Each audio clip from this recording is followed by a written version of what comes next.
and gentlemen, and thank you for watching the show. This is your top human rights organization review. I'm your host, Bryce Dolan. Now today we look at an article from Human Rights Watch.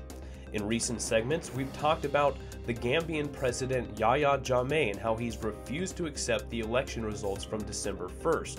On December 1st, Adama Barrow won the presidential election. On December 9th, Yahya Jammeh refused to accept those results. So up till now, people were wondering what was going to happen. On January 19th, Adama Barrow was supposed to be sworn into office. That's today. Well, yesterday on January 18th, Jammeh issued a state of emergency in the Gambia. Now, if the state of emergency gets approved, this will give him executive power for 90 days. Now, how is that going to work when on January 19th, today, Adama Barrow is set to be sworn into office as the new president? Well, people were wondering what was going to happen today, and it was a very eventful day. A number of things happened. One, Adama Barrow was sworn into office and is now the new president of the Gambia, and he took his oath at the Gambian embassy in Senegal.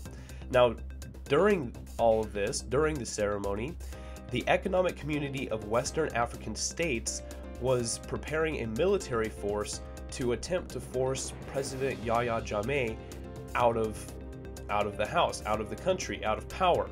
And the military forces were going to be led by Nigeria and Senegal military. So while he was taking his oath, military was preparing to cross over the border into the Gambia to force Jammeh out of office.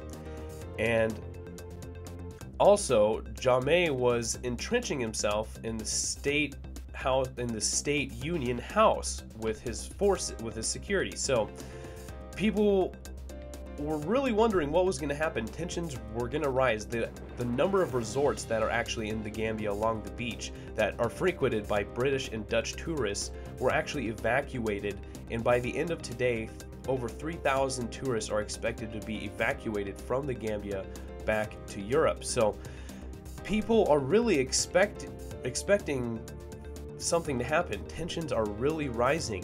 However, after Adama Barrow took his oath, the UN passed a resolution that said they recognized Adama Barrow as the new president of the Gambia, and they asked Jammeh to peacefully leave office. And Adama Barrow said he actually told the military to go back to its barracks.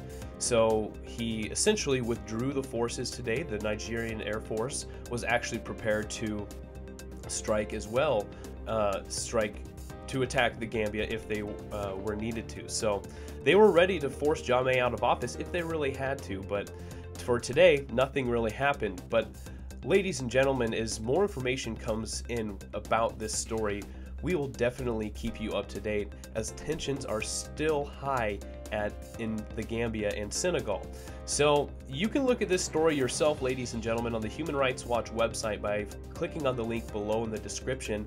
It'll take you directly to this article on the Human Rights Watch website. Now, make sure you subscribe to the YouTube channel so you can get notified every time a new video is posted. Give our Facebook pages a like and follow us on Twitter. But thank you for watching the show, ladies and gentlemen. This was your top human rights organization review. I was your host, Bryce Dolan.